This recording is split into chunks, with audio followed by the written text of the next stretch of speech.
जलेश्वर थाना परिसर में बकरा ईद पर शांति कमिटी बैठक अपराह 4 घटिका समय बीडीओ तथा भारप्राप्त तहसिलदार गौरांगचरण घोष सभापतित्व अनुष्ठित हो जाएगी। आईआईसी जयंत कुमार बेहरा, म्युनिसिपालिटी सहकारी जंत्री सुशील मुर्मू, नाम्फोफांडी अधिकारी करण मारांडी, एएसआई भगवान दासों सह अन्य अधिकारी माने जोग देइथिले।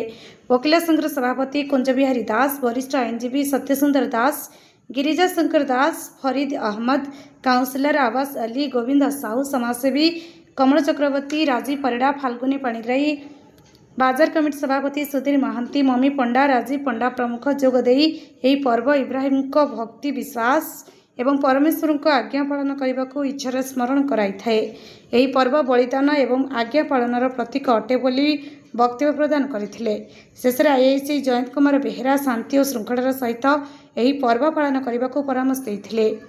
जलेश्वर मनोज कुमार भूया रिपोर्ट, अपराह्न लाइव।